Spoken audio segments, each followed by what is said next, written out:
The fluorescent lights in a Mountain View adoption agency cast stark shadows across the linoleum floor as my new parents signed the final papers.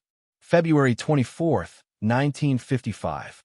I was barely 2 months old, but according to Clara Jobs herself, I was already fidgeting in her arms, my tiny fist clenched as if I was fighting something invisible. My birth mother had made one condition non-negotiable. The adopting family must promise to send me to college. Even as an infant, apparently, I came with expectations attached. Clara and Paul Jobs were decent people. He worked as a machinist for a company that made laser measuring devices. She worked part-time as an accountant. They lived in a modest ranch house with a 2-car garage and a small backyard where Paul would spend hours every weekend, meticulously maintaining everything from the fence posts to the door hinges. They weren't wealthy, they weren't connected, but they kept their promises. And that first promise about college would shape how they saw me from day one. Not just as their son, but as their investment in something greater. Growing up in the heart of what would later become Silicon Valley, I was surrounded by engineers and technicians without realizing it. In 1960, Mountain View was still more apricot orchards and tech companies, but the transformation was already beginning. Lockheed had a facility nearby, and many Ophir neighbors worked in aerospace or electronics. The smell of cut grass mixed with the ozone-sent Ophir electrical equipment became the backdrop of my childhood. Paul's garage was where I first learned that perfection wasn't optional, it was a way of life. I was 7 when he called me out to help him paint our backyard fence. The morning was already hot, typical Northern California summer, and I'd rather have been inside watching cartoons. But Paul had a lesson in mind that would follow me into every boardroom and product design meeting of my future. "Hand me that brush, Steve," he said, dipping his own brush into the white paint with practiced precision. "See how I'm painting both sides? The side the neighbors can see, and the side they can't." I squinted in the sun, watching him work. "But Dad, nobody's going to look at the backside. It's against our house." He paused, looked at me with those serious brown eyes that never seemed to smile much, and said something that would echo in my head for decades. "But you'll know if it's not right. The fence will know, and if you start accepting almost good enough in the places people can't see, soon you'll accept it in the places they can." At 7, I didn't fully grasp what he meant. By 17, it would become my obsession. By 27, it would make me famous. By 37, it would make me impossible to work with. School in the early 1960s was an exercise in standardized mediocrity. Teachers who had learned to teach from textbooks that hadn't changed since the 1940s. Students who accepted C+ grades as victories. A system designed to produce compliant workers for an industrial economy that was already becoming obsolete. I was bored, restless, and increasingly angry at being forced to move at the speed of the slowest mind in the classroom. My 4th grade teacher, Mrs. Hill, was the first adult outside my family to recognize that I was different. Not better necessarily, but different in ways that made her uncomfortable. I'd finish assignments in 10 minutes that took other students an hour. I'd ask questions about why we were learning things that seemed pointless. I'd correct her when she made mistakes, which happened more often than she cared to admit. "Stephen needs to learn patience," she told my parents during a conference that fall. "He seems to think smarter than everyone else in the room." What she didn't understand was that I didn't think I was smarter than everyone else. I knew I was. Not in every way. I was terrible at sports, couldn't carry a tune, and had the social skills of a broken calculator. But when it came to seeing patterns, understanding systems, and imagining how things could be better, I was operating on a frequency that most adults couldn't even detect. The breaking point came during 6th grade at the annual science fair. I'd spent weeks building a model rocket, not because I cared about rockets particularly, but because I cared about doing something perfectly. Every measurement was precise. Every joint was seamless. The paint job was flawless. When I held it up to the light, you couldn't find a single flaw. Tommy Henderson's rocket won first place. His father worked at Lockheed and had clearly done most of the work. The fins were slightly crooked, the paint had run in several places, and the nose cone wobbled when you touched it. But the judges were impressed by the professional presentation folder and the complex mathematical calculations that no sixth grader could have done alone. I got second place and a pat on the head about good effort. Walking home with that red ribbon, I felt something harden inside me that would never soften again. It wasn't just disappointment. It was rage at a system that rewarded connections over excellence, presentation over substance, politics over perfection. I threw the ribbon in our garbage can and made a promise to myself that I would never again accept second place to inferior work. That evening, Paul found me in the garage, staring at my perfect rocket. "Sometimes the best work doesn't get recognized right away," he said quietly. "But if you keep doing your best, eventually people notice." I nodded, but I was already thinking differently. Eventually wasn't good enough. Recognition wasn't the goal, revolution was. I didn't want people to notice my work. I wanted them to be unable to ignore it. Junior high brought new frustrations and new targets for my growing intolerance of mediocrity. Math teachers who insisted on outdated methods when I discovered more elegant solutions. English teachers who praised flowery writing over clear thinking. Administrators who confused conformity with cooperation. The pattern was always the same. I'd push back against arbitrary rules or inefficient processes, get labelitas difficult or disruptive, and end up in the principal's office explaining why their way wasn't the best way. My parents would get called in for conferences where concerned educators would use phrases like attitude problem and authority issues. What they saw as defiance, I experienced as clarity. What they call an attitude problem, I knew was simply an inability to pretend that wrong answers were acceptable just because they came from people in positions of power. I wasn't trying to be difficult. I was trying to live in a world where excellence was the standard, not the exception. By 8th grade, the psychological profile was complete.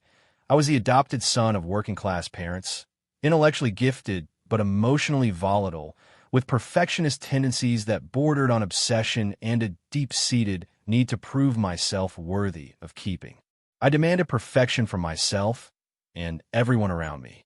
I had no patience for incompetence, no tolerance for mediocrity, and no respect for authority that hadn't earned it through demonstrated excellence. The guidance counselor, Mrs. Patterson, tried to explain my behavioral challenges to my parents using educational psychology terms she'd learned in graduate school. "Stephen seems to have difficulty accepting that not everyone operates at his intellectual level," she said, as if this was a character flaw rather than an accurate assessment of reality. Sitting in our living room afterward, Clara and Paul exchanged the kind of worried glances that parents share when they realize their child might be beyond their ability to guide or understand. "We just want you to be happy, Steve," Clara said, her voice carrying that particular mix of love and concern that would become familiar to everyone who tried to manage me in the decades to come. I looked at her kind face, at Paul's calloused hands, at the modest living room that represented their highest aspirations, and I felt a surge of affection mixed with something approaching pity. They wanted to be happy, but happiness seemed like such a small goal. Happiness was what you settled for when you couldn't achieve greatness. "I don't want to be happy," I told them, my 14-year-old voice already carrying the certainty that would make me legendary and legendarily difficult. "I want to matter." Outside our window, the Santa Clara Valley stretched toward the horizon, still mostly farmland and small towns. Not yet the technological epicenter it would become.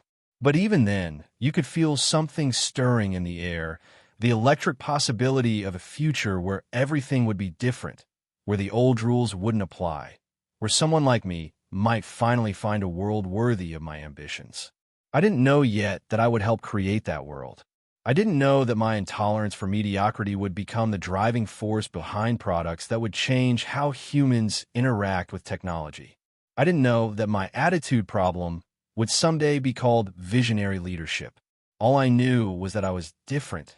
That different felt like destiny, and that I would rather be impossible than irrelevant. By 1968, Mountain View was transforming from sleepy farm town into something unprecedented. The orchards were giving way to research parks. Engineers from Fairchild, Semiconductor, and Hewlett-Packard were buying houses in our neighborhood, bringing with them the electric possibility that technology could reshape human experience. And 40 miles north in San Francisco, an entire generation was discovering that consciousness itself could be hacked. I was 15 and caught between worlds. At home, my parents still expected me to follow the conventional path: good grades, college, steady career. At school, teachers droned through curricula design for an industrial economy that was already becoming obsolete. But everywhere else, the boundaries were dissolving. Students at Berkeley were occupying administration buildings. Musicians were creating albums that functioned like philosophical manifestos. Even conservative Silicon Valley was attracting long-haired programmers who saw computers as tools for human liberation rather than corporate efficiency. My introduction to this parallel universe came through Rick Ellison, a Berkeley dropout who lived in a converted garage behind his parents' house 3 doors down from ours. Rick had the kind of casual intellectual confidence that comes from reading Kerouac and Kessie instead of textbooks, and he was eager to educate a receptive teenager in what he called the real curriculum.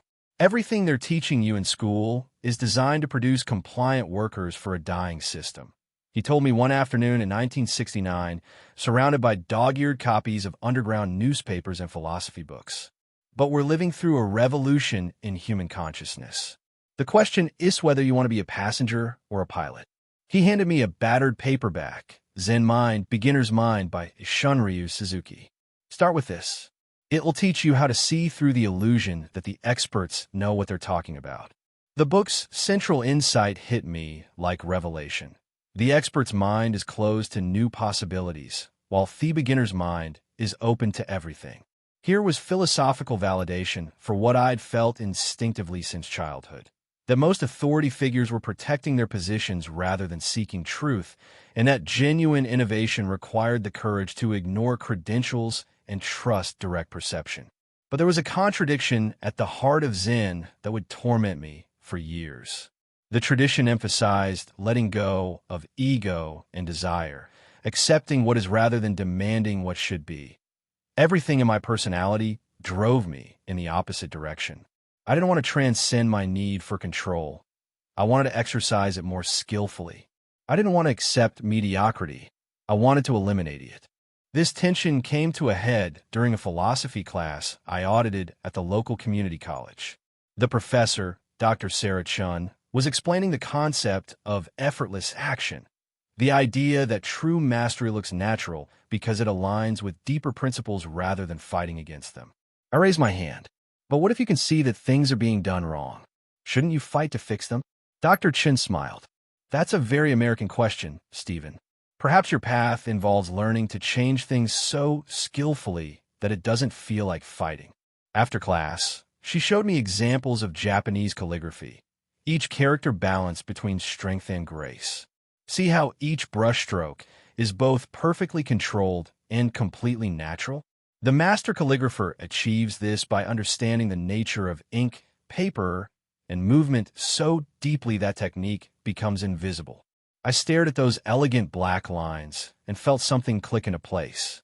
This was the aesthetic I wanted to achieve in everything I created: apparent simplicity that concealed infinite sophistication, power that didn't need to announce itself, complexity made to look effortless.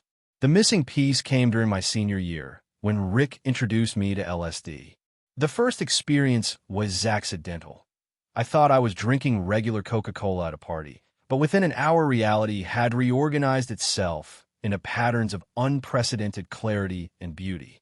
For 8 hours, I saw ordinary objects as pure design principles. A simple wooden chair revealed itself as a study in material, proportion, and function, achieving perfect harmony. A tree became a lesson in fractal elegance, each branch expressing the same structural logic at every scale. Everything I looked at showed how function and beauty were not separate qualities, but different aspects of the same underlying truth. When it wore off, I understood something that would guide every product decision I would ever make. Beauty wasn't decoration applied to utility. Beauty was utility made visible. The most elegant solutions were also the most honest ones. But the experience also created a new kind of frustration. I had glimpsed levels of perfection that made ordinary craftsmanship looked crude by comparison. My father's careful work in the garage, which had always impressed me, now seemed primitive compared to the organic sophistication I had witnessed in a single leaf. The question became, how do you create human artifacts that match the elegance of natural systems? The answer appeared during a visit to Hewlett-Packard in the spring of 1972. A friend's older brother worked there and offered to show me around their research facilities. Walking through those laboratories, watching bearded engineers in sandals work on room-sized computers, I experienced another kind of revelation. Technology didn't have to be cold or corporate.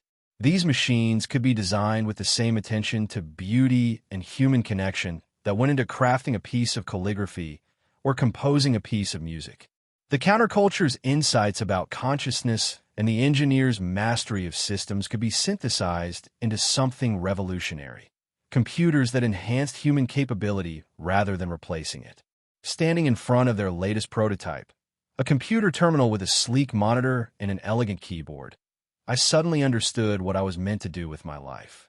I wouldn't just join the computer industry. I would transform it by bringing together everything I had learned about consciousness, design, and human nature into machines that people would love using. That evening, driving home through the Santa Clara Valley, I could see the pieces of my destiny finally coming together. The adopted child's hunger to prove his worth. The Zen student's appreciation for elegant simplicity. The psychedelic explorer's glimpse of transcendent beauty. The perfectionist's intolerance for compromise. All of it could be channeled into creating technology that was both functionally superior and emotionally compelling. I was 18 years old, about to graduate high school, and I finally knew what I was going to do with my life. I was going to design computers that people would form emotional relationships with. I was going to make technology that enhanced human consciousness rather than diminishing it. I was going top row that the highest aesthetic standards and the most advanced engineering could serve the same vision. The only question was whether I could find partners who shared that vision and possessed the technical skills to make it real. Reed College cost my parents their entire savings. Paul and Clara had scraped together 18 months off tuition for what they believed was my ticket to a respectable future. By December 1972, I had dropped out, but I couldn't bring myself to leave Portland.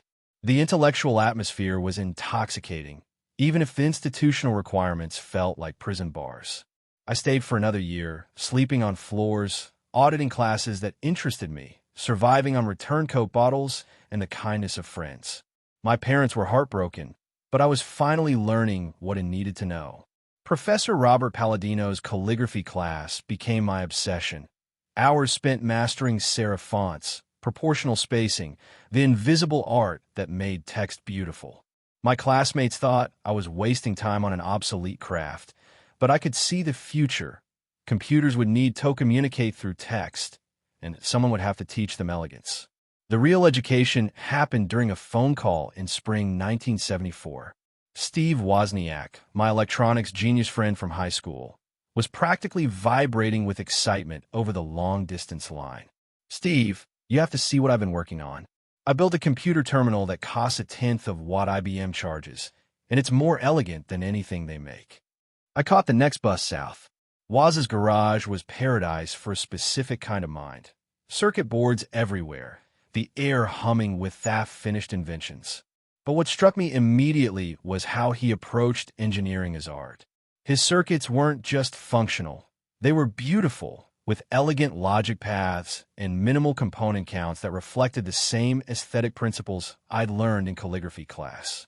Most engineers would use 40 chips for this function, Woz said, pointing to a dense board. I did it with 20. See how I routed these traces? Every connection follows the shortest logical path. I was looking at philosophy made manifest in silicon and copper. Woz had taken Zen's simplicity and applied it to electronics. But there was something he couldn't see that was obvious to me. His genius was being wasted on projects that only other engineers would appreciate. What if we didn't just build this for engineers? I said, what if we build it for everyone? That conversation led to our first real business, the Blue Box. Woz had figured out how to replicate phone company tones, essentially enabling free long-distance calls. To him, it was an intellectual exercise. To me, it was our proof of concept. The Blue Box project revealed everything about our partnership. Woz could build devices that performed miracles, but he had no instinct for translation. He was content to share designs freely, to demonstrate his latest creation to fellow hackers who appreciated the technical elegance but would never become customers. My role became bridge building. I packaged Woz's genius into products that non-engineers could understand and use. I designed interfaces, handled manufacturing, and most importantly, priced the devices to reflect their value rather than their cost. We sold nearly 100 Blue Boxes at $150 each, mostly to Berkeley students who wanted to call home without going broke. The profit margins were extraordinary, but more important was the lesson. Engineering brilliance plus design, thinking plus business execution could create something unprecedented. This dynamic crystallized at the Homebrew Computer Club, a monthly gathering of electronics enthusiasts in a Stanford auditorium. Homebrew meetings were unlike anything I'd experienced. Dozens of brilliant engineers sharing ideas freely, collaborating on projects that pushed the boundaries of personal computing. Woz thrived at Homebrew. He'd arrive with his latest circuit board, eager to show off some optimization or clever design trick. Other members would crowd around, marveling at his ability to accomplish with 20 chips what took others 40. He'd hand out photocopied schematics freely, delighted when someone improved on his ideas. But I saw something different. I saw engineers who were brilliant at building things, but terrible at understanding what people actually wanted. I saw products that demonstrated incredible sophistication but required users to learn programming languages for simple tasks. I saw the future of computing being designed by people who had never watched a non-engineer try to use a computer. The revelation came during a meeting in early 1975, when Woz demonstrated his latest creation, a complete computer built around the Motorola 6502 microprocessor. It was remarkable, a full computer at cost less than $300 to build, compared to thousands for commercial alternatives. But to use it, you had to toggle switches to enter programs in machine language, interpret output from blinking LEDs, and understand the intricate relationship between memory addresses and processor instructions. "This is incredible, Woz," said another member. "You've basically built a miniature version of $1 million mainframe." I watched the faces around the table. These were sophisticated engineers, and even they were intimidated by the complexity of actually using Woz's computer.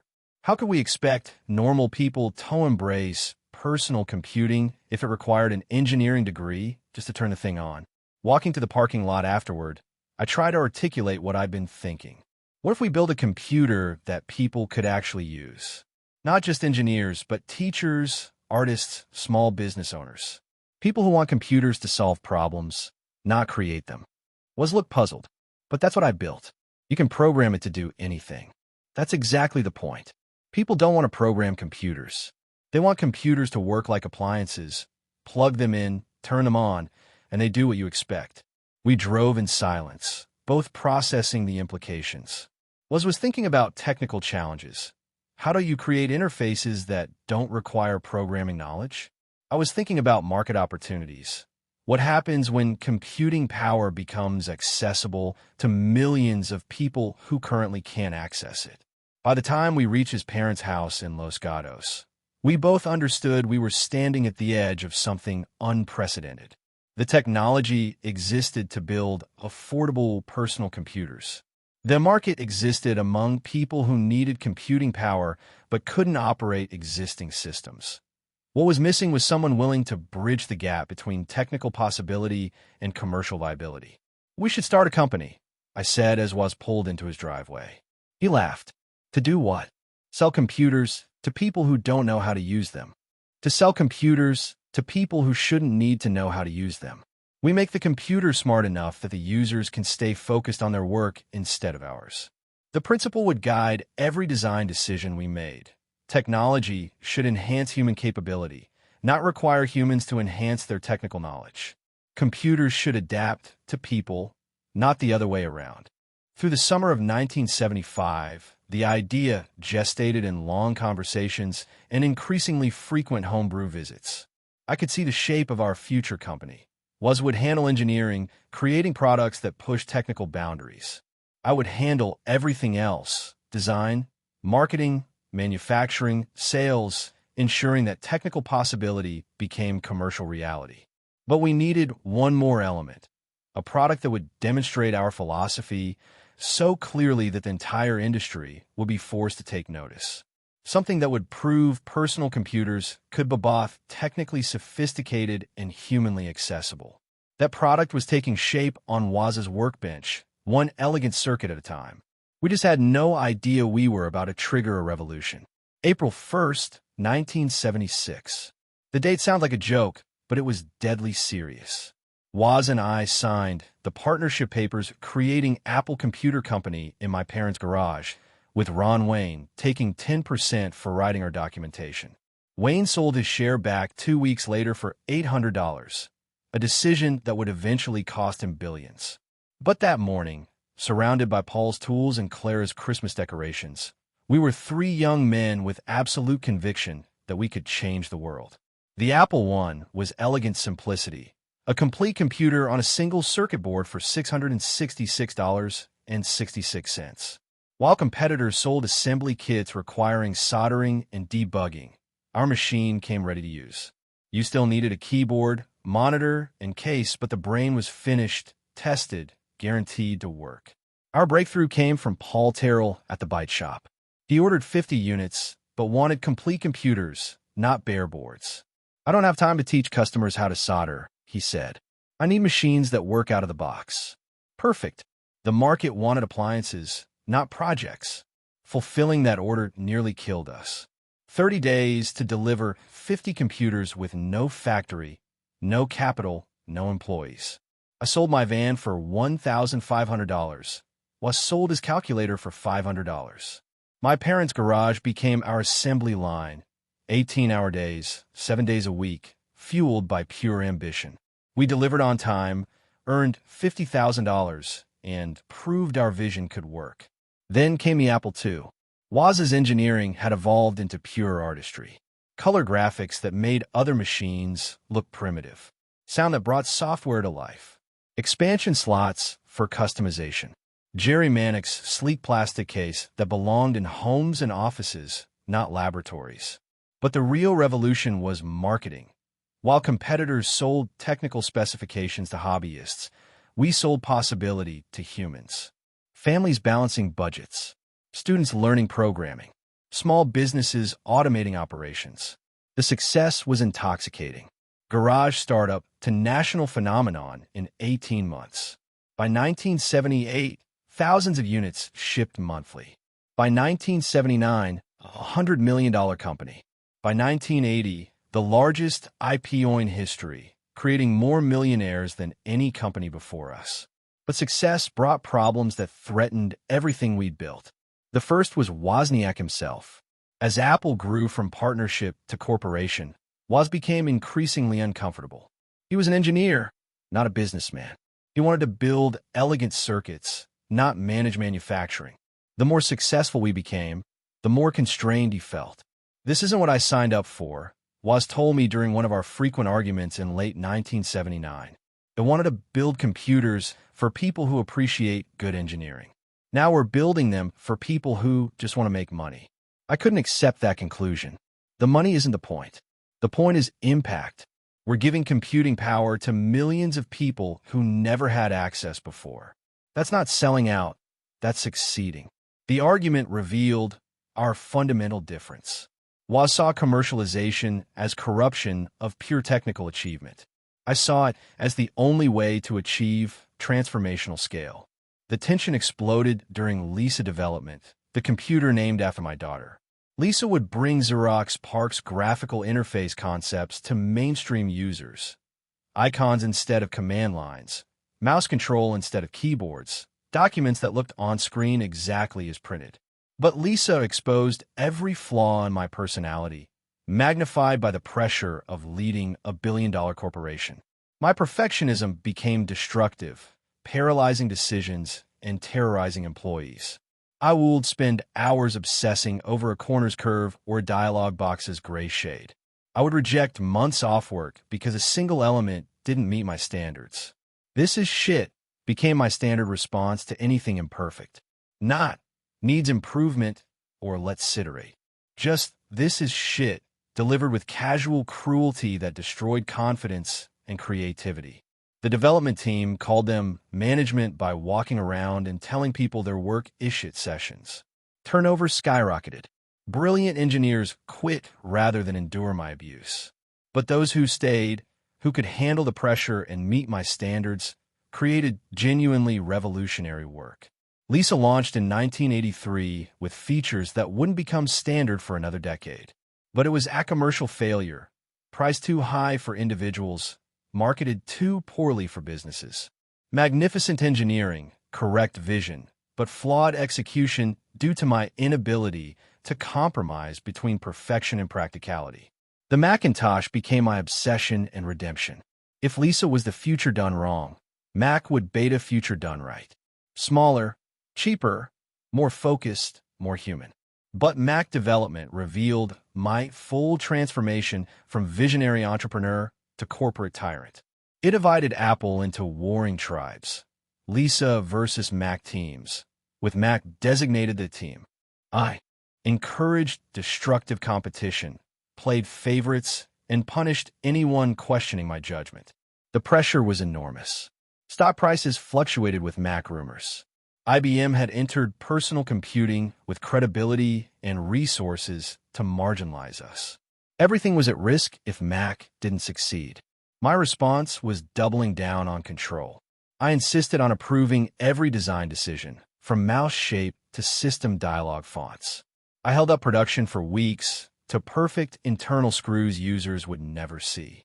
I demanded software rewrites, not because code was broken, but because it wasn't beautiful enough. Andy Hertzfeld, one of our most talented engineers, later described working for me as like being in love with someone who's bipolar. Incredible highs when we push technology beyond perceived limits. Devastating lows when I tore apart months of work for failing some intuitive standard I could feel but couldn't articulate. Mac launched January 24th, 1984, with Ridley Scott's famous 1984 commercial positioning us as liberation from IBM's conformity. Why 1984 won't be like 1984? Brilliant marketing, but deeply ironic. Apple itself was becoming the controlling, perfectionist organization that crushed individual creativity for singular vision. Initial success was everything I dreamed. Rapturous reviews, ecstatic early adopters, technology press hailing it as the computer bringing intuitive computing to masses. But commercial success lagged. Limited software, high prices, my inability to compromise on costly features without perceived value. The board grew restless. Apple's growth had slowed. Mac sales weren't compensating for declining Apple II revenue. Stock stagnated while competitors gained share. Increasingly, directors questioned whether my leadership style was compatible with running a mature corporation. I recruited John Scully from Pepsi-Cola as CEO.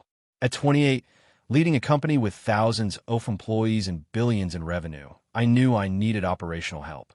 Scully had corporate experience I lacked, marketing sophistication our products deserved, management skills to scale our organization. "Do you want to sell sugar water for the rest of your life?" I asked during our recruitment dinner. "Or do you want to come with me and change the world?" That question convinced him to join Apple, but revealed my fundamental misunderstanding of corporate leadership. I thought I was hiring an operational manager to implement my vision. Scully thought he was becoming CEO of a technology company needing professional management. Conflict was inevitable and brutal. Scully wanted profitable products, efficient operations, predictable quarterly results. I wanted revolutionary products, elegant engineering, transformational impact. He saw Apple as a business that happened to make computers. I saw Apple as a mission that happened to generate revenue. By early 1985, tension had become unbearable. Board meetings turned into philosophical debates. Management sessions became proxy wars between Scully's fiscal responsibility and my creative excellence insistence. The company was paralyzed. The coup came in May 1985, orchestrated with surgical precision. While I was in Europe convincing distributors to increase Mac orders, Scully called an emergency board meeting. Directors voted to strip me of operational authority, leaving me with the empty chairman title while Scully assumed complete control. I learned about my demotion through a phone call while sitting in a Paris hotel room, jet-lagged and emotionally unprepared. They voted to reorganize the company. The sympathetic board members said, voice carefully neutral. John will handle operations. You'll focus on long-term strategy. I understood immediately what those euphemisms meant. I was being fired from the company it created, exiled from the mission defining my entire adult identity. The board had chosen Scully's proven competence over my unproven vision. They'd chosen quarterly profits over transformational products, safety over revolution. Flying back to California, staring at clouds that looked like smoke from burning bridges, I felt complete defeat for the first time.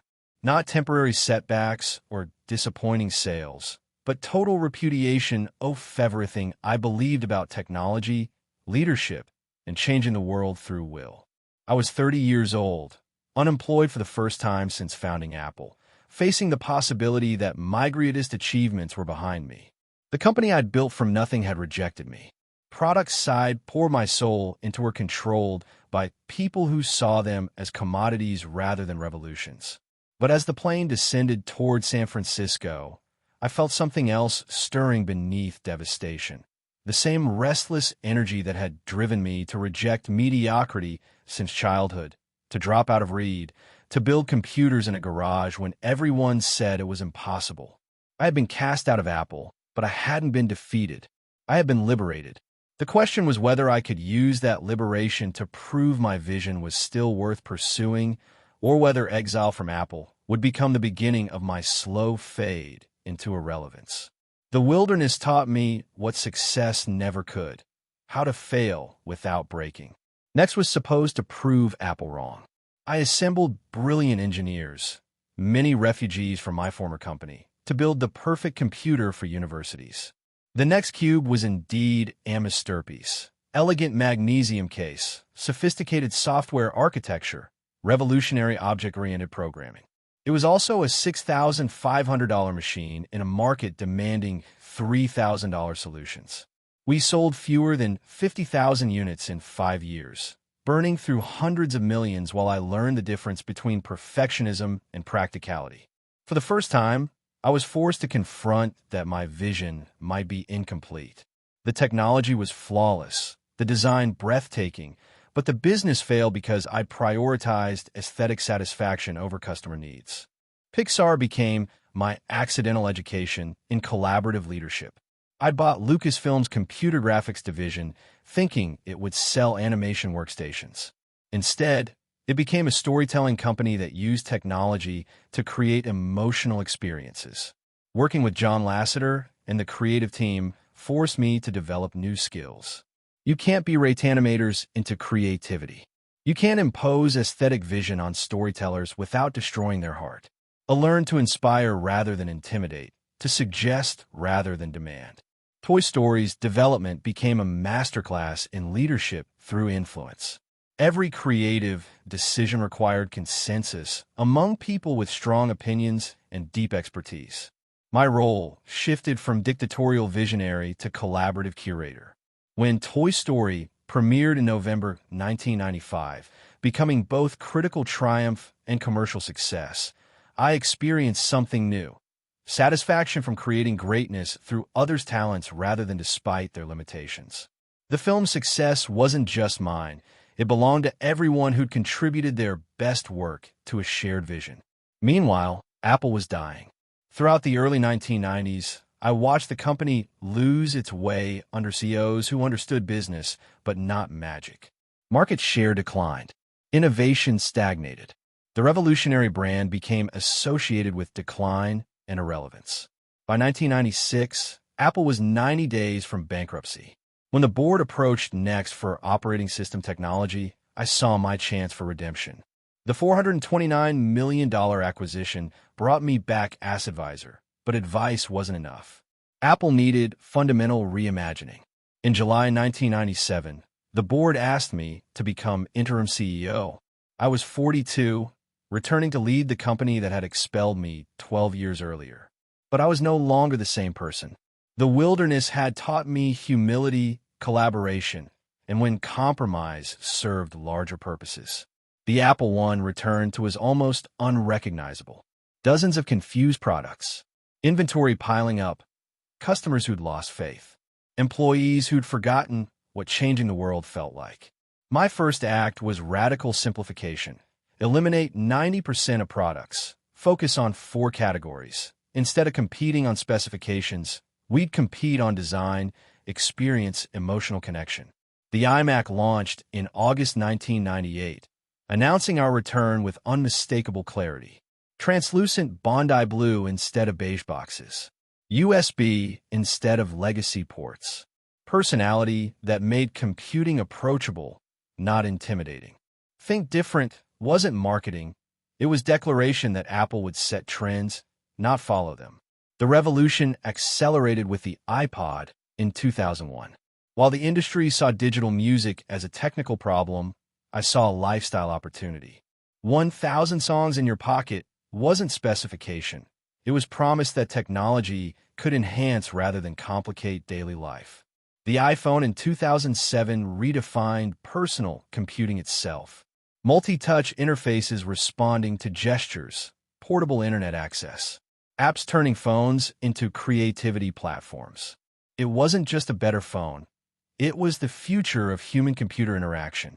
But even as Apple achieved unprecedented success, I was fighting a private battle. Cancer diagnosis in 2003, initially misunderstood as treatable through diet and alternative medicine. By the time I accepted conventional treatment, progression had limited what early intervention might have controlled. Confronting mortality forced evaluation of what really mattered.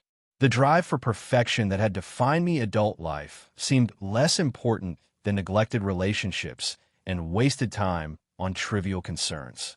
The Stanford commencement speech in 2005 became my attempt to distill everything learned about life, work, and courage to follow your own path. Stay hungry, stay foolish wasn't just advice for graduates. It was the philosophy guiding every important decision I'd made. But the most important learning wasn't about business or technology. It was about forgiveness. The relationship with my daughter Lisa, strained by my inability to balance perfectionist ambitions with parental responsibilities, slowly healed as I learned to prioritize presence over achievement. Conversations with Wozniak reminded me that the best partnerships are built on mutual respect, not shared control. The final product launches felt like completion rather than culmination. The iPad in 2010, my last public appearance at a company event. We'd succeeded in creating technology that enhanced human capability without requiring expertise. Computers responding to touch. Devices anticipating needs rather than demanding commands. Experiences feeling magical because complexity was hidden beneath elegant simplicity. On October 5, 2011, surrounded by family in our Palo Alto home, I finally learned to let go of the control that had defined my entire life. The company would continue, guided by principles I'd helped establish, but not constrained by my particular vision. Products would evolve beyond what I could imagine. The larger legacy wasn't in devices or software or market capitalization. It was proof that individual vision, combined with collaborative execution and persistent refinement, could change how humans related to technology and each other. The adopted child who felt unwanted had created products millions loved using. The perfectionist who demanded the impossible had inspired others to achieve beyond what they thought possible. The visionary who saw the future had helped create it. I never fully escaped the patterns that drove me, but I learned to channel them more skillfully. The measure of a life isn't the perfection of any single achievement, but the accumulated impact of efforts to leave the world better than you found it. By that measure, despite all the failures and conflicts and missed opportunities, Perhaps I had earned my place after all. And if you enjoyed this story, don't forget to leave a like. It helps a lot and keeps us bringing more content like this.